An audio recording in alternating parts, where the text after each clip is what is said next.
bit here. Welcome to all of you to this program hosted here at the Center for Jewish Studies at the Graduate Theological Union, our campus sits on the territory of Huichin, the ancestral and unceded lands of the Chochenyo Nation of the Ohlone people. I'm Sam Shonkoff. I am the Toby Family Assistant Professor of Jewish Studies and the Acting Director of the Center for Jewish Studies here at the GTU. And I'm also thrilled to be having this program co-sponsored by the Contemporary Jewish Museum of San Francisco. The CJM, the Contemporary Jewish Museum, makes the diversity of the Jewish experience relevant for a 21st century audience, accomplishing this through innovative exhibitions and programs that educate, challenge, and inspire. Definitely go check out the CJM when you get a chance. And I'm particularly grateful to thank our friend over there, Gravity Goldberg. Welcome to this program. The title is Grief and Magic, a conversation on ritual and loss. And this is with Marissa, Nathan Gerson, and Jessica Lanyadoo. We're celebrating this brand new book called Forget Prayers, Bring Cake, a single woman's guide to grieving. And I just want to give a shout out. If you have not gotten yourself a copy of this book, go ahead and do so. It's a wonderful piece. And we'll put a link in the chat for where you can go grab that. I'll turn it over to our speakers and just want to give a proper introduction and welcome. Marissa Nathan Gerson, author of Forget Prayers, Bring Cake, is a New Orleans-based writer, professor, and sex educator. Her written work has appeared in The Atlantic, The New York Times, Playboy, and Tablet, among other publications, and she was the inherited trauma consultant for Amazon's Emmy Award-winning television show, Transparent. She received her MA from the Richard S. Dinner Center for Jewish Studies at the GTU in 2013. So we're especially proud to welcome back one of our alumni here to this program. And Marissa will be joined by Jessica Lanyadoo, who is an astrologer and psychic medium with over 25 years of consulting experience. She's the author of Astrology for Real Relationships, and is the host of the popular astrology and advice show, Ghost of a Podcast. For her, no topic is taboo or unworthy of kindness. And check out her website at lovelanyadoo.com and follow her on social media, where she is a sensation. I enjoyed checking that out earlier today. And without further ado, I want to turn this over to our two guests. Please join me in welcoming Marissa Nathan Gerson and Jessica Lanyadoo. And when you have questions, throw them in the chat as they arise for you. Thanks so much. Thank you so much, Sam, and to the GTU and to the CJM. I'm so grateful to be able to be here and with Jessica, of all people, who's I'm so thrilled too. The same to you. And thanks for those great intros, Sam. That was awesome. Thank you. Yeah. So this talk is perfect on the cusp of Halloween. And I wanted to just take two sort of somber moments. First of all, to dedicate this talk to Carrie Seeline, who we lost at the CJM, who was the ultimate in Judaism and magic and everything of its kind. She was one of the most remarkable people to cross our paths. And also to just, Jessica, if you might join me in just having a moment of silence. Yesterday was the anniversary of the shooting in Pittsburgh, and I want to just honor the loss of those 11 lives. So we'll just take a moment of silence.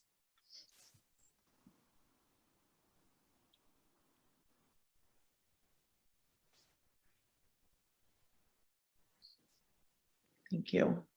So this conversation is in part because I have like a life crush on Jessica, and also, and we collaborated years ago for a tablet article, and I studied Jessica's magic, and I want to take a moment just to sort of segue us in by reading from this book that I recently wrote. Jessica, we should like, here's the book, and we'll just take a moment to just like sort of set the stage for this conversation by reading from a chapter. It's chapter 11, forget prayers. No, that's the title of the book.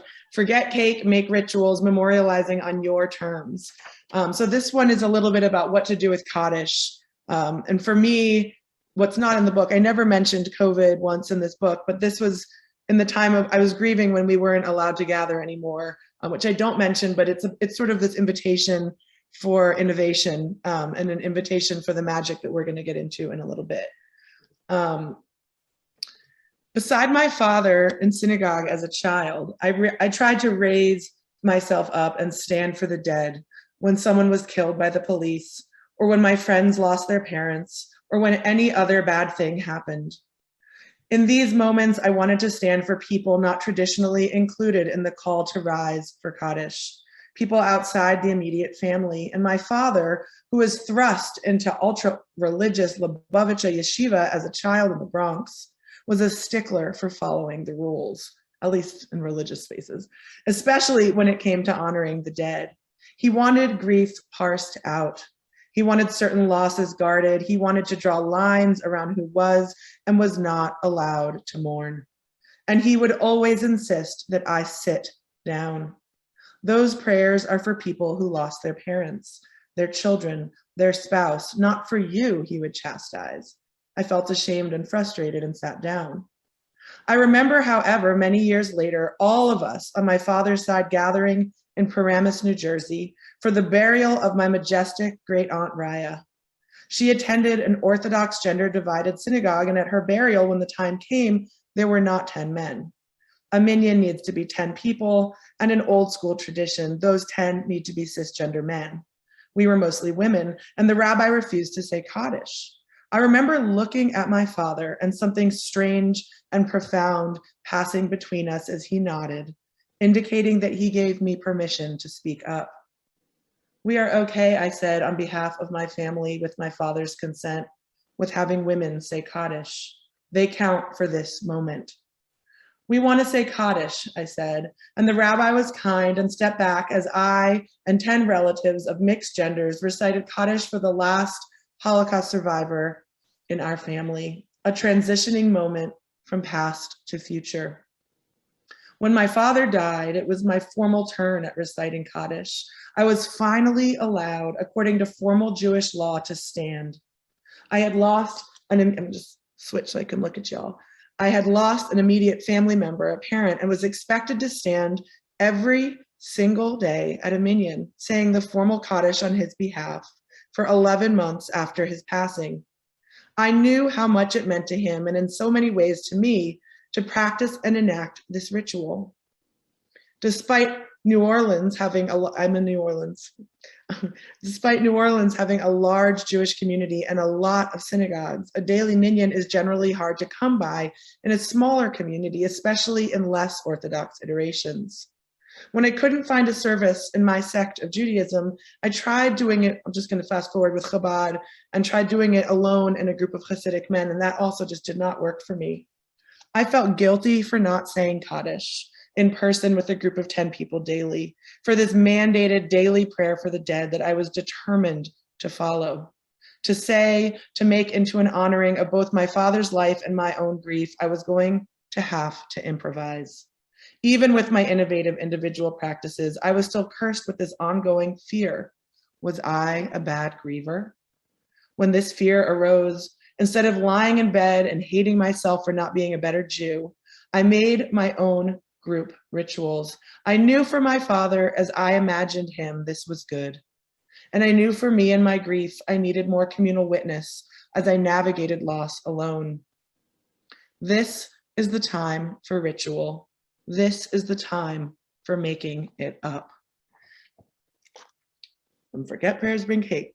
So I wanted, so Jessica and I are here to talk a little bit about magic and grief, but we wanted to start by defining basic terms. So Jessica, I wonder if you could, Jessica, for those of you that didn't hear, is a medium and an astrologer and all kinds of just sort of remarkable healing things that she does in her practice. And we wanted to just start with basic definitions. That's how I always begin any communal conversation. So could you just tell us, to you, what is grief? Like, what are we talking about today? Well, first, let me say thank you for reading that. I loved reading it when I read the book, but it was really powerful to hear it in your voice. And I mean, I think that grief is so many things. And I work with grief a lot because as a medium, I have the capacity to communicate with the dead, which means I consult with the bereaved. And also I'm Jewish. So grief, it's kind of what we do a little bit. So for me, grief is really I always think of it as an animal thing. It is something that is essential to who we are. And it is not just emotional, and it is not just mental, and it is not just spiritual. It's also physical. Grief, it grabs you by the body and the spirit and everything in between. And it can be experienced kind of in a collective way, in a really personal way. We can experience grief, of course, in so many contexts, but the grief that we experience from a death is unique. And I think kind of forces an existential crisis because you're alone with yourself and with the kind of inevitabilities of death. And it's so powerful. So, I mean, I hesitate to call that a good definition, but that's my stab at a start. There's no such thing as good here. No, I like that. And I like this idea of the existential crisis that comes with grief. To me, it's sort of almost like if we tie ourselves to markers in our lives to help us find our way. And there's sort of like our blinders and our maps. And there's all these ways in which we define our existence and make it make sense. I do think that death sort of ruptures at all of the strings and forces us into a reckoning of not just what have we lost, but also sometimes that person is our map. Like I lost my father, and even if we had sort of a contentious relationship at times, he was, there was this being sort of that brought me into the world. And so grief, we talked a lot about the different realms, and Jessica just touched on it, of individual grief and collective grief, and the loss of a human being and the death itself is the grief that we want to be sort of focusing on today, even though we had a great talk about how grief for Jews is constant, and it's the most Jewish statement you could make, that we're constantly grieving. We're sort of come in the world grieving and we leave grieving. And I was saying how, I'm grieving yesterday. I'm really obsessed with rearranging furniture in my house like a crazy person all the time.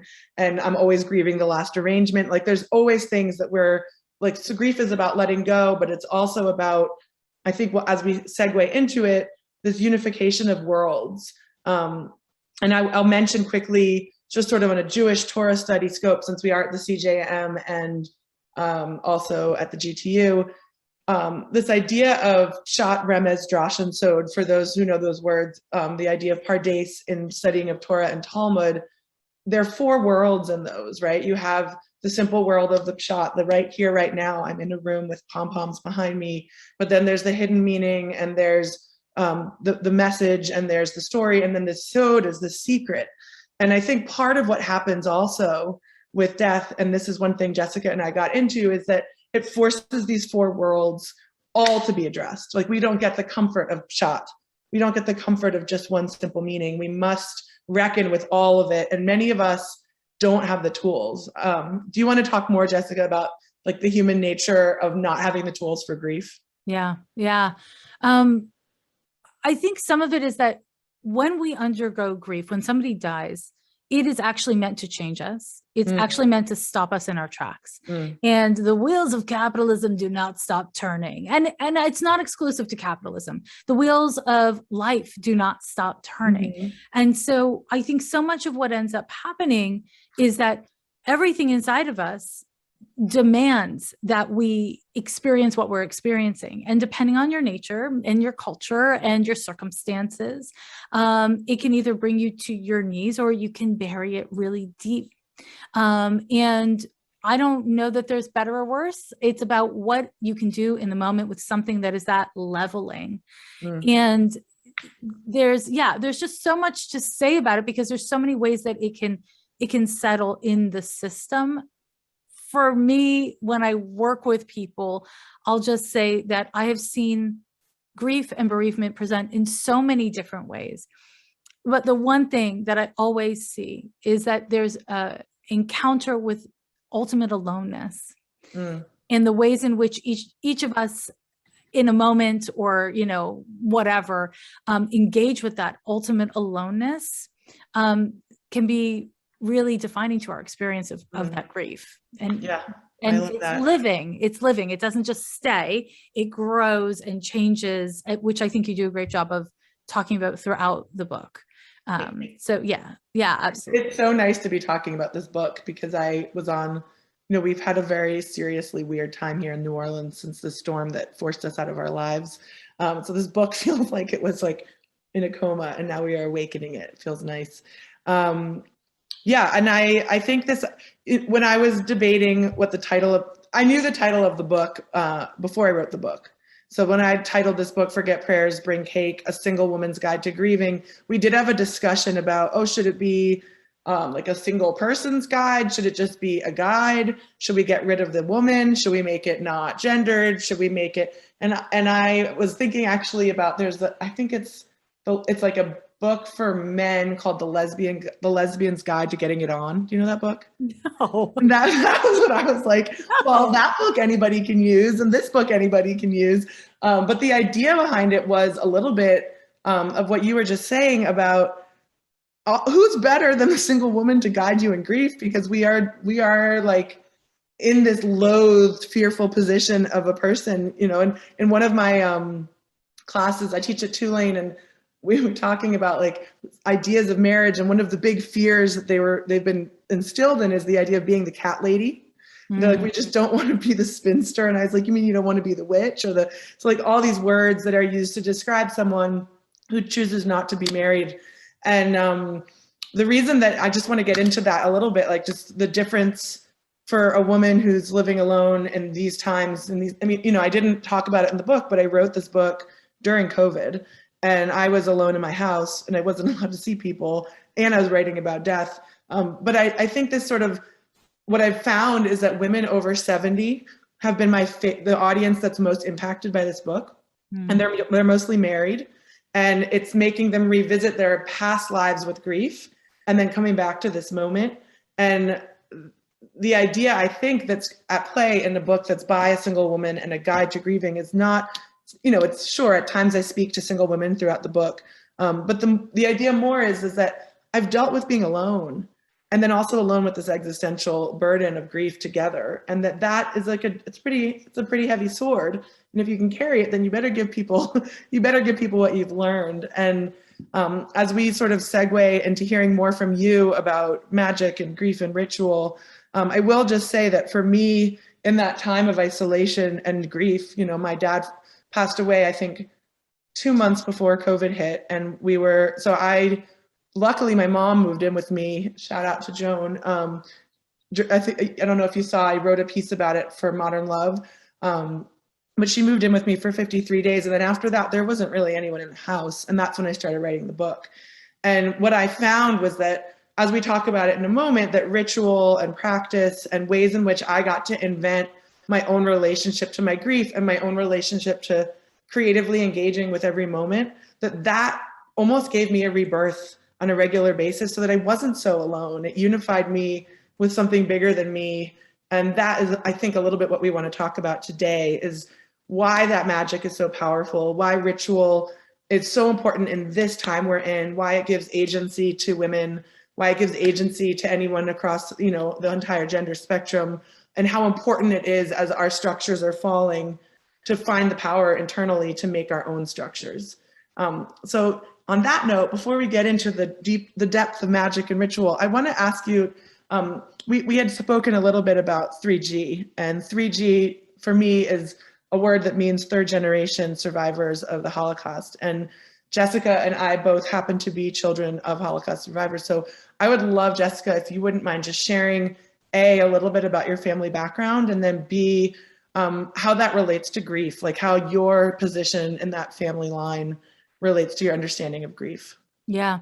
And I'll also say that on my mom's parents are Holocaust survivors, but my father's side of the family, they survived the Fartud in Iraq, and they and I think I said it wrong. It's maybe Farhud, sorry. But they survived that, and they were part of this, the Jews that got expelled from Iraq, where they had been for many generations, in the early 1950s. So I have very different stories from both sides of the family, both sides Jewish, expelled for being Jewish, or, so I always like to throw in that flavor, because I feel like I don't really hear about it very much, Jews in Iraq. And I think it's an important legacy, because, it is a very important community. Anyways, the thing that I think is really important with it, as you call it, the 3 Gs, which makes it sound much charming and funner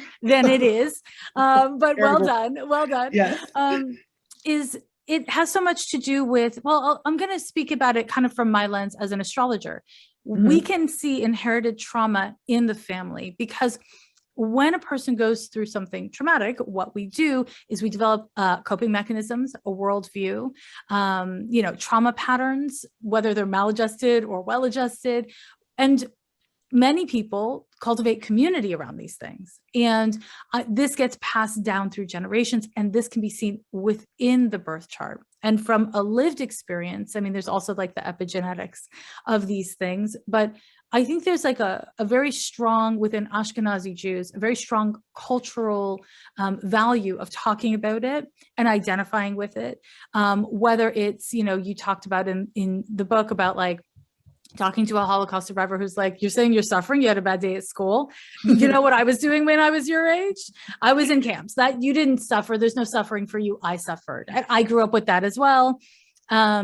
Very intensely grew up with that. And there's a way that our trauma, whether it's being a descendant of Holocaust survivors or any other kind of trauma, it can become really problematic, because it can distance us from our own lived experience and our own felt, like our own emotions, as much as it can also kind of connect us through our grief. So, I mean, there's so much to say about it, but that's, again, a scratching of the surface. Great. So one, I'm kind of curious to hear more in a second, if you're comfortable, about Iraq and the legacy, just because some people have no idea. Mm-hmm. And before we get there, yes, I mean, I was telling Jessica that I heard Esther Perel interviewed by Brene Brown recently, and I was really shocked by how little, Brene Brown just kept being like, whoa, you're blowing my mind. And I realized that what she was saying was second nature to anyone who comes from this being born into a life when everyone before you, even though I was born here into Georgetown University Hospital, a very nice place to be born, the stories in my house were of something that's incomprehensible, of the erasure of an entire people, of my relatives being mutilated and harmed and burned and ashes and all kinds of stuff that we can't even metabolize in our systems. And a little bit about this idea of coping mechanisms, worldviews, all the things that Jessica just said, ways in which you cultivate community. I mean, we are very much shaped by how each generation has dealt with that wound. And also it's, there's wounds you can move through. It's not really one that, in my opinion, that you can move through. It's one that you have to sort of figure out, where will I hold this backpack, on the front or the back? And some people never talk about it. That's what Esther was talking about, are those that go silent, and then those that talk a lot, and that they're kind of the same in a lot of ways. It's just 2 different ways of carrying the story, the backpack in the front or the back. And the reason this relates to grief is that it's a funny thing. Like, I remember people being very bothered that I was sort of, depressing at times if I would talk about things that they weren't used to thinking about. But there is something about being born into the world, knowing that horror can happen, does happen, and how that makes it so that when you fall into your sadness and you fall into your despondency, that it shifts the nature of that sadness. And also, I do believe that we've been given and gifted, and we'll talk about that shortly, an incredible legacy of how to deal with that. Much of Judaism and its rituals and practices and magic and Kabbalah came much out of trauma, and coping with trauma was that we created grief rituals and practices and community things. And even if you look at the structure of a basic Shabbat service for Kabbalat Shabbat, it's very, if you study it, it goes down into, it goes up a little bit, down into sadness, then way, way up into joy. And you sort of do a full sort of cleanse of your whole emotional body so that you come out having touched all the pieces that you may have otherwise buried. And these aren't accidents. They are intentional practices to allow Jews to engage with this world and this life despite carrying horror, displacement, repeat genocide over and over again. And for that reason, if you could briefly talk about the vital, like magical, important legacy of Iraqi Jews just for a moment, because I think some people don't even know. Yeah. Well, to be fair, I feel like I'm learning now more than I've learned my whole life, because all of a sudden there are resources that I've been able to access through the internet. So from what I've learned, and I am not an expert, just because I'm an Iraqi Jew does not mean I'm an expert. Jews were indigenous to the region, actually. And there were thriving Jewish communities for, I think, well over 2,000 years. And my family was in Baghdad for many generations, both sides of, my dad's family, my grandmother and grandfather. And what happens, there's a lot of history to talk about. And unfortunately, part of that history is that in Iraq, the governance became very influenced by Hitler and Hitler's ideology, so much so, from what I've learned, that Mein Kampf was actually translated into Arabic, but omitted any kind of thing that would be like anti-Arab as a way to better appeal to Iraqis. And it had a meaningful impact on the lives of Jews. And that was in 1941, I believe it was June of 1941, there was something called the Farhud, where many Jews were murdered. It was a massacre. It was a bloodbath. And then there was this great exodus. I believe there's a name for it that I don't remember what it's called, but it's also referred to as a great exodus. And that was in 1950 and 51, where Iraq was like, okay, Jews, y'all, you can leave, but it's a one-way ticket. You can't come back. And they expected like 8,000 Jews to leave, and 120,000 Jews left Iraq. And it became, increasingly dangerous for those who stayed. And they left to Iran and Cyprus and Israel.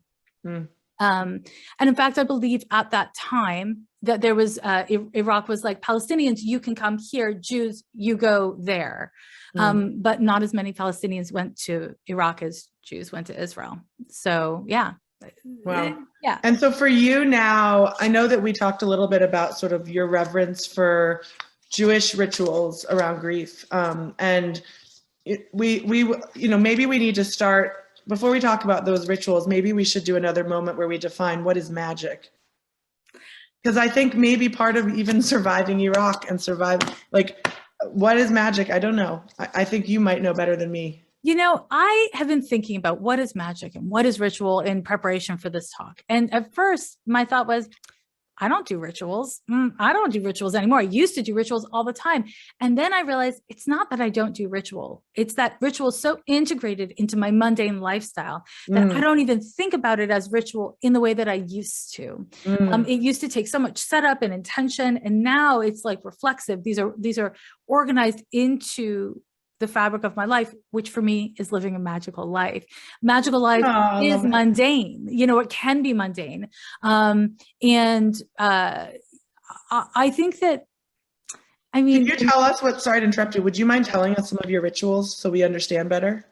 Okay, / also weird. So the first thing I'll say is, I typically, there's a lot of rituals I will never talk about in public, because that's part of what protects magic for me. I'm pretty introverted.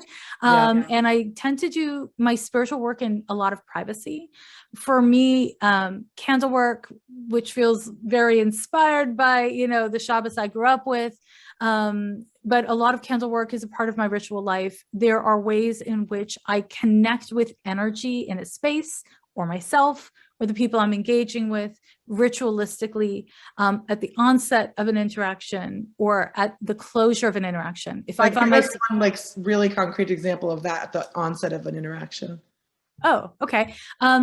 So if I am getting ready to meet someone at a cafe, if I have a client entering a room, if I'm getting ready to get on a Zoom with some fabulous Jew, whatever it is, I will first ground myself, connect with my own guidance. And I don't think that grounding is the only way of going about it. I think we can center ourselves, we can ground ourselves. It depends on your nature. I'm a Capricorn, I get grounded. And what does that mean? Because I think some people don't know what we're talking about. Okay. Getting grounded for me. Okay. So I have a ritual that I didn't even realize I do to get grounded because it's so integrated. I say my full name out loud 3 times in my head. And I'm not talking about like Jessica Lanyadoo. I use all my names, my mother's maiden name, nicknames, all my names, because that is a really kind of quick and effective way of calling your energy into you. And that makes it easier to be centered and grounded, les deux, both at once. So getting grounded is about getting present and not just in your mind, which I think a lot of people struggle to get past the mind. It's getting into the body, into the heart, because in order to have our spirituality be integrated and substantive, it has to exist in the body and in the heart, and not just the mind and the spirit. And I think a lot of people struggle with that. And a lot of people think it's spiritual to skip over issues of the body. We can't. Could I translate for the rationalist type A in the audience? Go for it. Okay, so what I hear you saying is that there is a ritual practice that you like to engage with before you go out into the world that makes it so that you remember who you are, so that you're not necessarily taken over by those encounters. So you're like, I'm just going to make, so for me, it would be like, my baby book calls me, I don't do this, but if I used your practice, it would be like, Butterfly Sky, it says in my baby book, that's my name. And I would be like Miriam, my Hebrew name, and Marissa, Nathan, Gerson, daughter of Joan, but Hannah, but like da da da da da da. And by doing that, it's not just that we're like, because Jessica's language, she and I speak the same code, right? Jessica, I didn't ask you what your they're right there. Okay, so she's. Yeah, I put them in. Yeah. I just want to make sure I wasn't sheing you.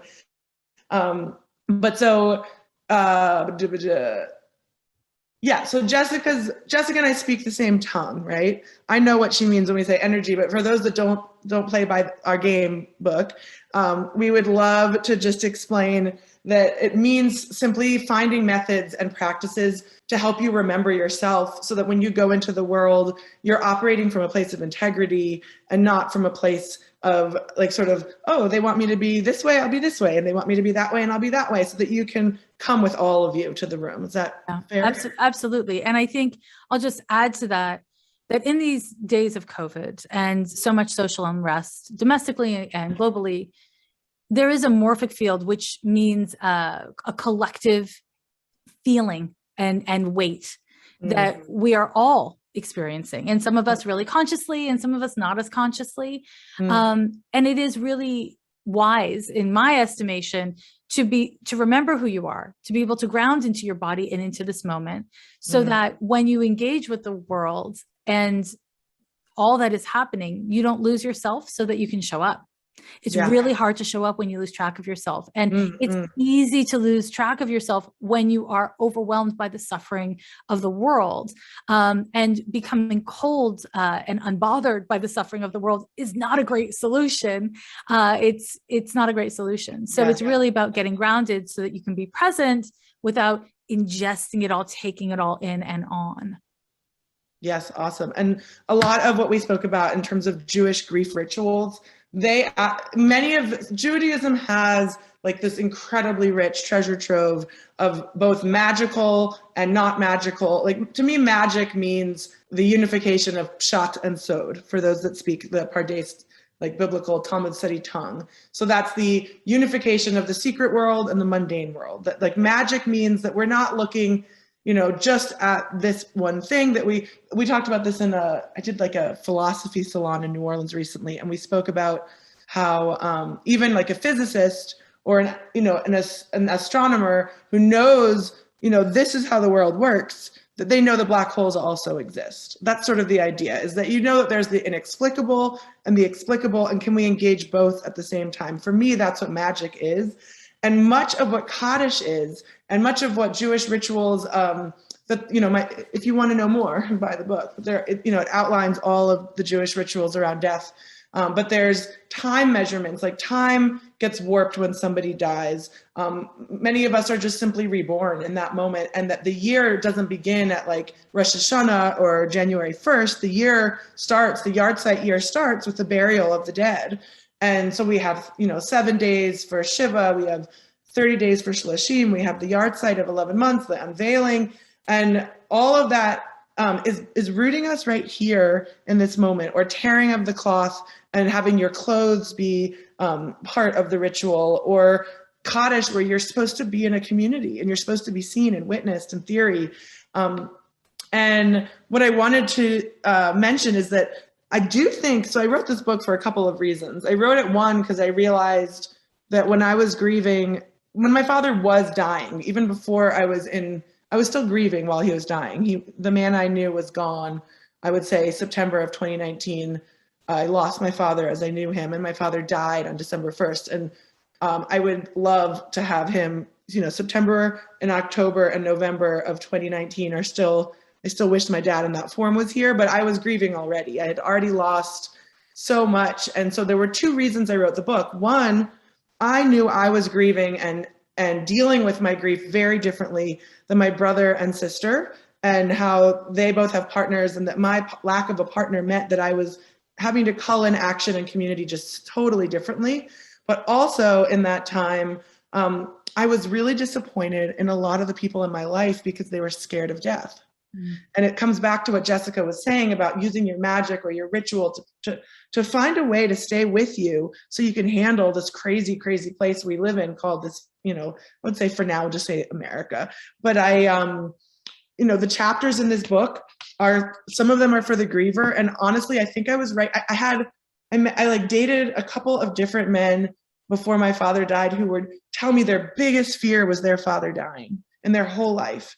And then when it came to me being like, hey, I want to talk about what I'm going through, I was so frightened of rupturing their world and harming them because I was living their biggest fear. And so in a lot of ways, I wrote this book because it gives practices, like really straight up rituals of, you know, have you made a list of who's in your life? Do you have practices to reinforce yourself? Are you making sure that your bed is an altar to who you are? Are you worshiping yourself on high enough because maybe people won't be able to be there? And are you asking for them to be there? Are you making inlets for others to come into your life so that you are supported?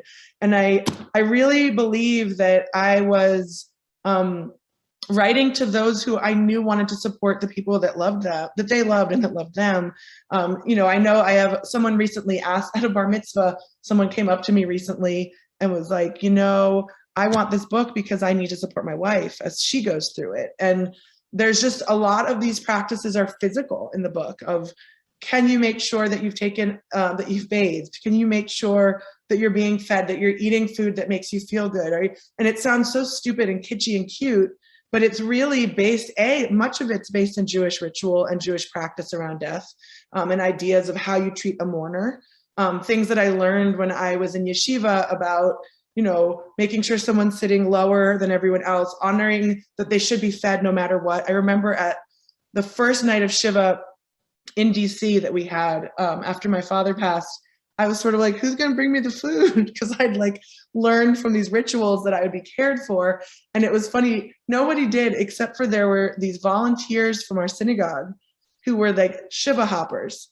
And they would just go to Shivas and they would take care of the grievers. And it was awesome. And so it wasn't anyone I knew, it were these people that were really steeped in Jewish practice, ritual of grief, who came and sort of like looked me in the eye and said, what would you like to eat? And brought me food. And it was so incredible.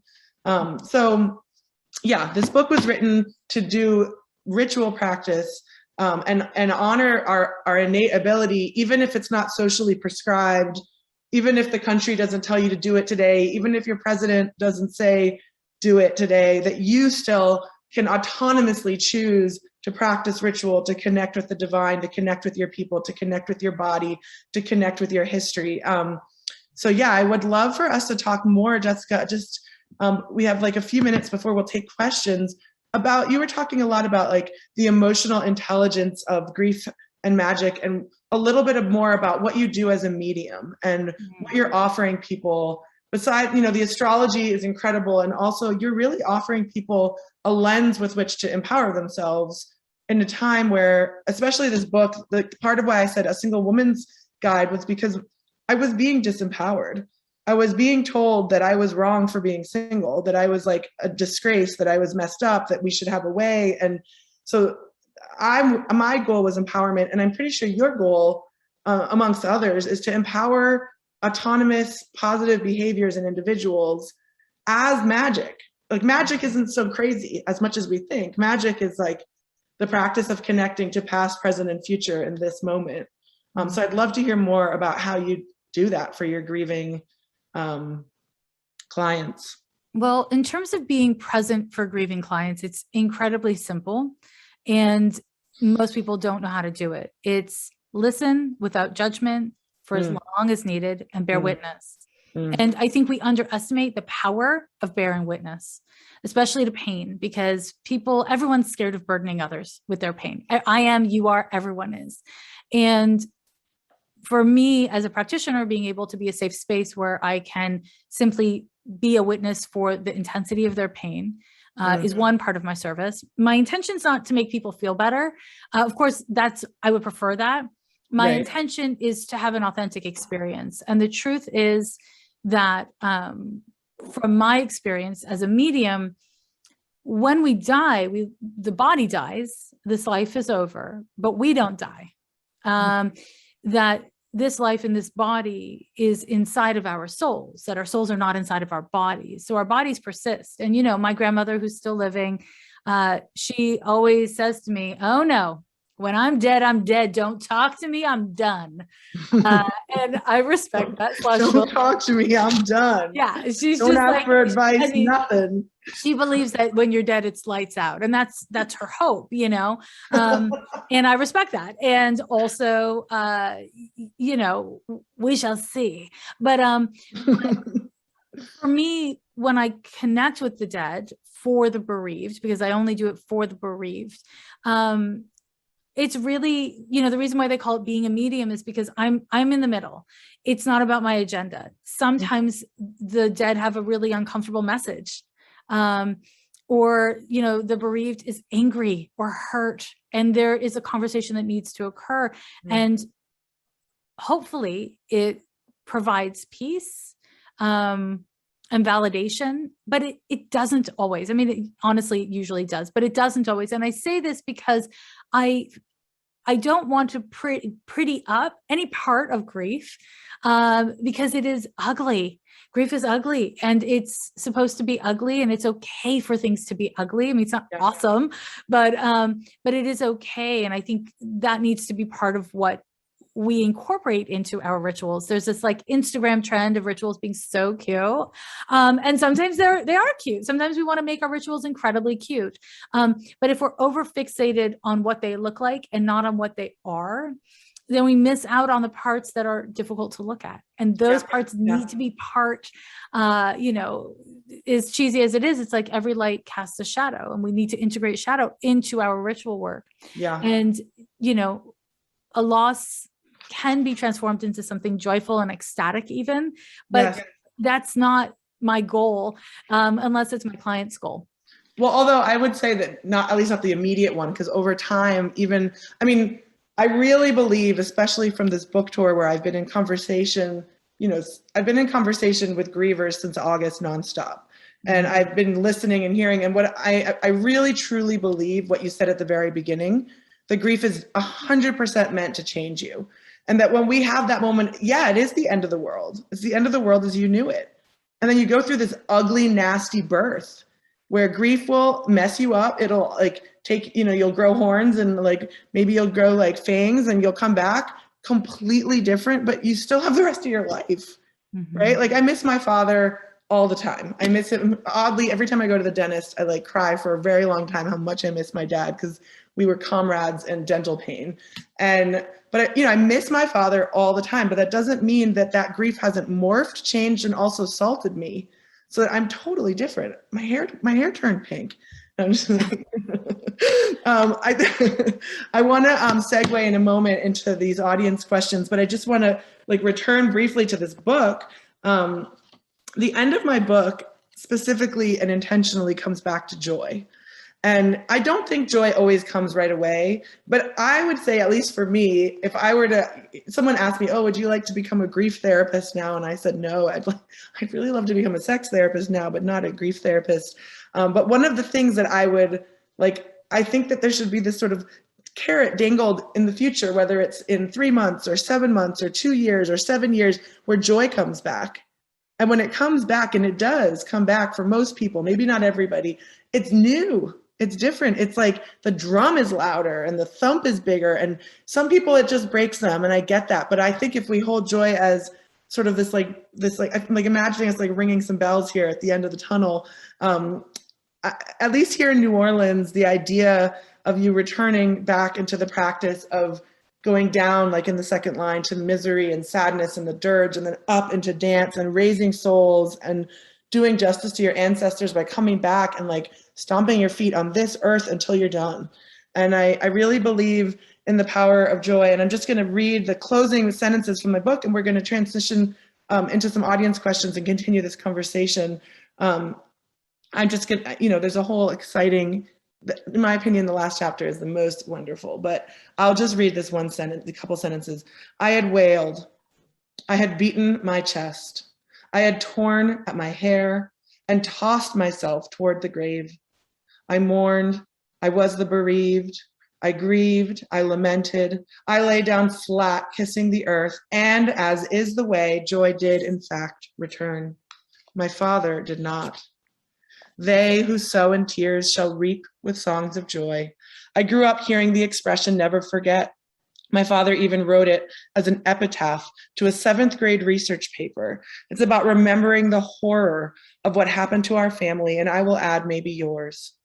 Rabbi Simcha Zissel Ziv, a 19th century Musar rabbi, says, remembering death in the proper way can bring a person to the ultimate joy. My additional caveat to the family mantra, after all these years of learning, comes from the Hasidic mystical worship of delight. Never forget joy. Never forget that the pain you feel in mourning is in part because of how deeply you loved someone, something, some time, some state of being. Celebrate that love. Never forget it. And then dance.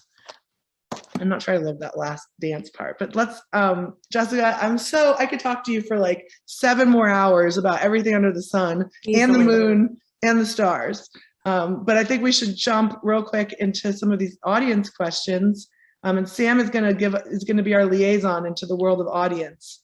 Yeah, just pretend like I'm not here, but I'm just going to feed some questions in. So the two of you, this dialogue is incredible. One of many beautiful questions that have come in.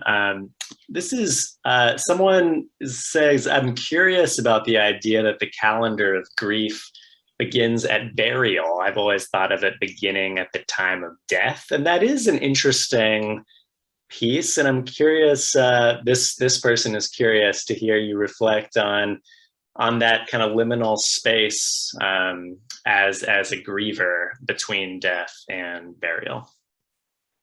Well, I know that that I learned this just because my time, Sam, you can stay with us if you want. It's totally great to have your face with us. It's nice. I like seeing you as we do it.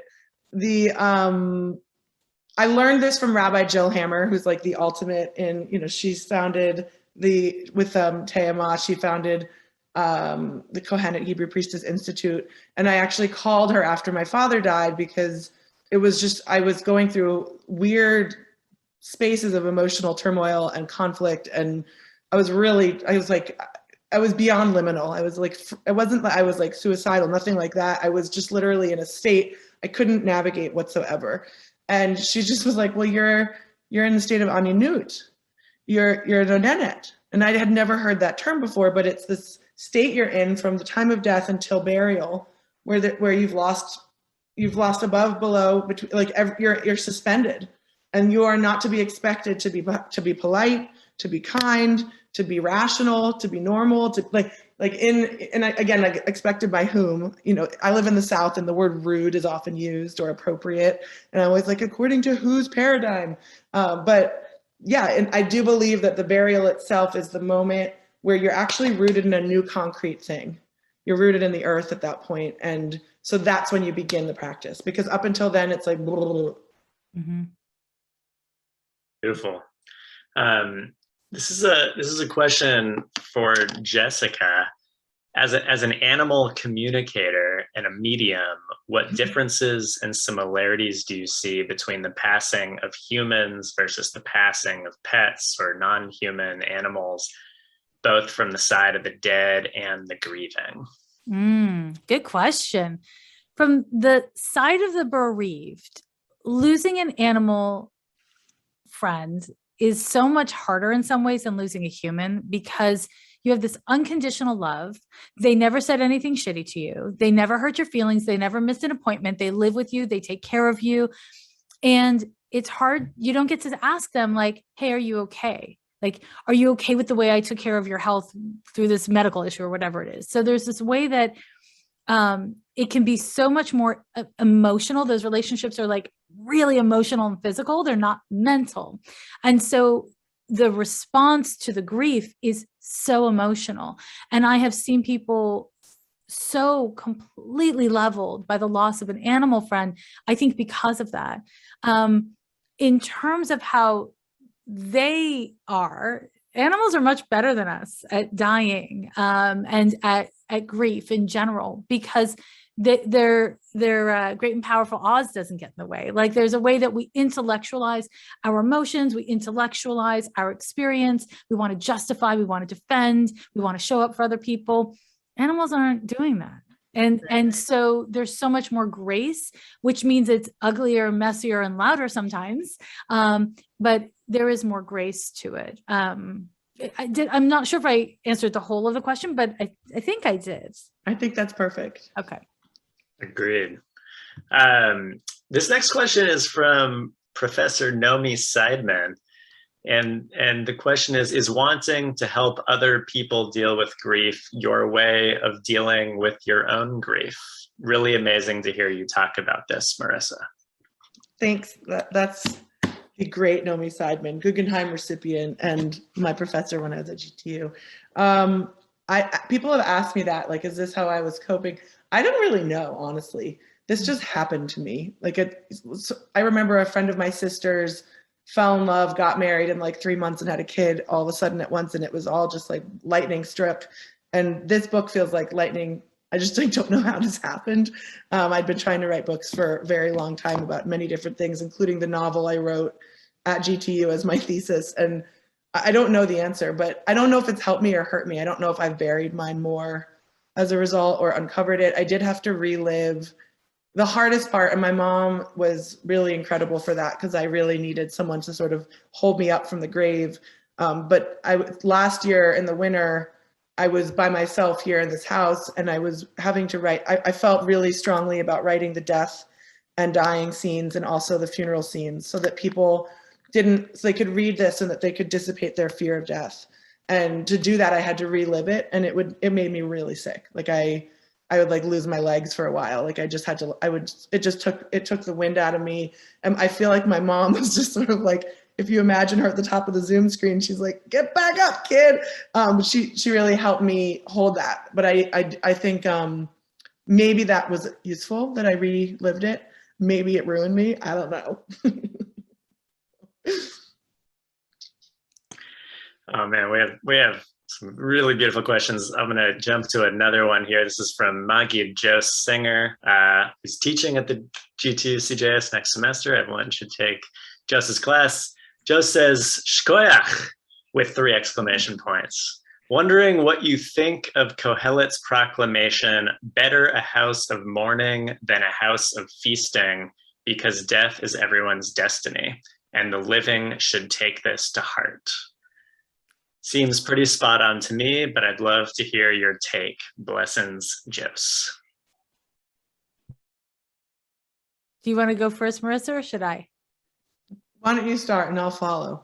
So I've never heard that quote before. So you're getting just a raw take. But, you know, grief is the shit side of love. And so there is a great value and power and beauty in grief, because we only grieve that which we loved. But do I want to trade out, a joyful house for a grieving house? I don't know. Not me personally. But again, I might be misinterpreting some of that quote because I just heard it for the first time. Well, some of the, what is it called? The Birkat Hamazon. There's the whole part at the end that I love. That's like, I think I talked about the book, but like you sow in tears and you reap in gladness. And I really, really, truly believe, and I think, Jessica, you and I talked about this a little bit in our call, and that you've said this as well, that like it's going to come out either way. Like your grief, the feast will come, but whether you're present for it, that's another story. Like whether you have your nervous breakdown at the feast because you didn't grieve. Like I really believe that making space for mourning and the Jewish practice of Shiva and this like act of lying down and like it's almost like Judaism was the first to give bereavement leave, which we should all be getting. I really believe designating, marking, and making space for sadness is a vital practice for joy. And I think that feast will be a better feast, a more joy. If you look at like New Orleans and Mardi Gras, we also do our sadness rituals. We also go way down, and we come up higher than any place that I've ever lived. And it's like a Purim on crack in New Orleans. And it's so not meant to be, that comment sounds like it could be weird, but it's not, just meant like a hyperbolic Purim. And I really believe that there's an intrinsic connection between practicing your grief in order to get to the capacity to feel joy later on. There's another question here that like connects to what you're saying here. This is from June Stern, asking, very often when the joy returns, there are feelings of guilt. I'm wondering, does that resonate for you, first of all? And if not, why? If so, why? Just it's an interesting piece there. We're both like, Jessica, you want to go on this one? I mean, I have experienced that after a loss, and I have seen that with my clients so much. And I have, I've connected with so many dead people over the course of many years, and I've never once, and I've encountered dead people who are jerks, terrible, terrible jerks, but I've never once encountered someone who was in any way perturbed by the living well, or the living having joy. Never. It doesn't even enter the realm of what's relevant anymore to begrudge someone their joy. That's something we do when we're living. We don't do it when we're dead. Yeah. And I think that being the reason we do it when we're living and not when we're dead is because part of why I honestly think that why we feel guilty for our joy is literally an inability to let go. Because when we are in this new state of happiness, that person is more gone. Your joy is like a reinvention of the moment. Joy means like you're tossing it off and you're here. And I think one thing that I like, sort of a remedy or a ritual I would give to the person feeling guilty for, I struggle with this, and I have my whole life, coming from a family that talked about loss and murder from a young age. Now as an adult, like my practicing joy is more and more important. And I think making joy ritualistic, in other words, okay, I'm going to go to this party, I'm going to have fun, even though that person is no longer in the world and I feel bad, bring a part of them with you. Like when I've done a lot of my ways of moving forward was to bring my dad with me in these little marks. And eventually I had the guts to let him go. I mean, I'm still not, I don't think you ever let people go fully, but bringing people with you in your joy, sewing something onto your clothes when you go to the party, or like my Mardi Gras costumes have incorporated my dead so that when I go out there in my joy, I don't feel like I've abandoned the part and the state that I was in before. But I do think that joy is about shape-shifting, and that it means leaving the state of grief, and we feel guilty that if we leave that, then they're more dead. And the guilt is mostly about us being afraid of losing the dead all over again.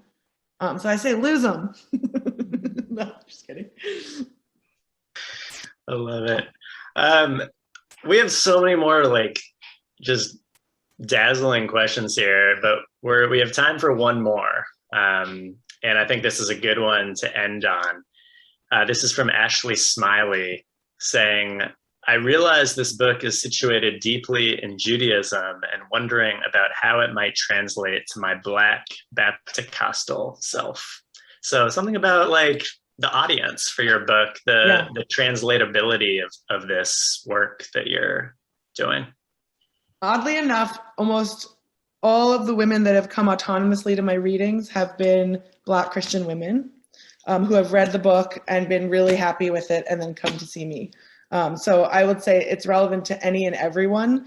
The reason we're talking about Judaism now, is just it's a Jewish context, but also Jessica, I think can add to this also, but these rituals it's almost like an anthropological account of what it was like for me to grieve and what it was like with the rituals I have. But I really believe that these Jewish rituals should be adapted for whoever needs them. But most of all, for me, like the most sort of pivotal moment in my journey was when I stopped feeling guilty for not doing what my religion told me to do.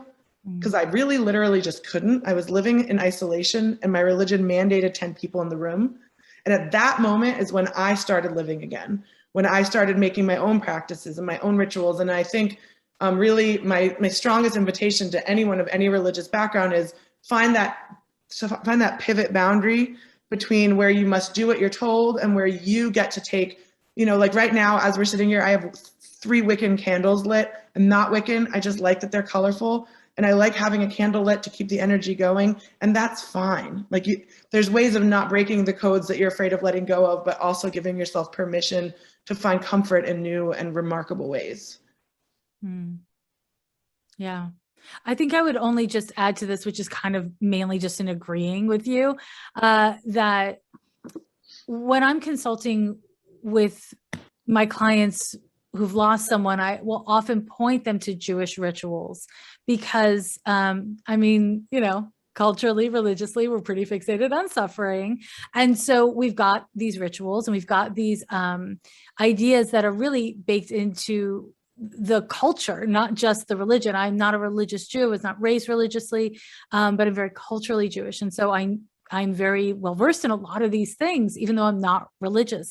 And I agree that being able to share these things, regardless of your faith, is really powerful because, something like Shiva, it's so humane. Not putting a tombstone up for a year, I think is really humane. It gives the griever time to be not able to face what has happened on a physical plane. And I feel that that's humane. And I think we do need to cultivate more humane grieving practices, regardless of your religion. And so, and I'll say, like, as you were just saying, like the book actually doesn't talk about Judaism too much. Like it does, and it doesn't. Like we probably talked about it more technically in this talk than in the book. Did you say that's right?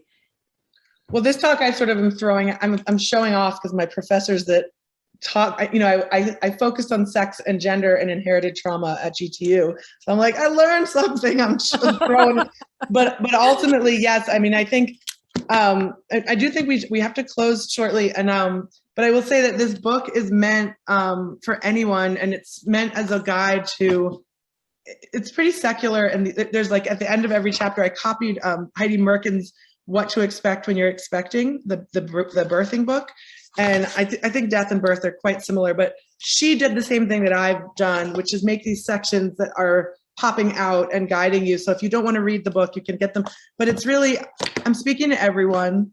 I really believe what Jessica just said, that Jewish rituals around death, the most important part is that we talk about it and that we don't pretend that grief is going to go away. We treat it like it's a real thing, not like it's a problem, but it's a part of life.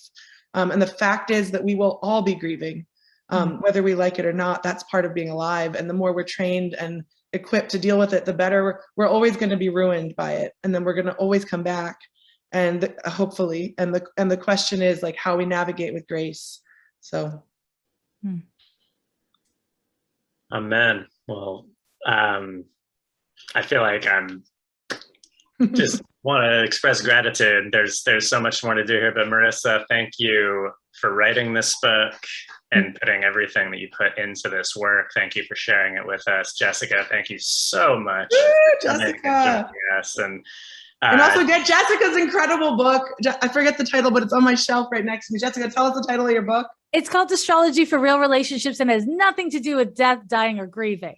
Except it's all about how to live, which is what we need after we're done grieving. So get the book. Yeah, get the book. Get the book. It's really cute. Yeah. So check out Jessica, check out Marissa. We hope to see you all around the GTU Center for Jewish Studies and the Contemporary Jewish Museum and everywhere in between. Thank you all so much for joining us. And again, thanks to our speakers. See you all soon. Yes, thank you, Sam. Thank you. Thank you, everybody.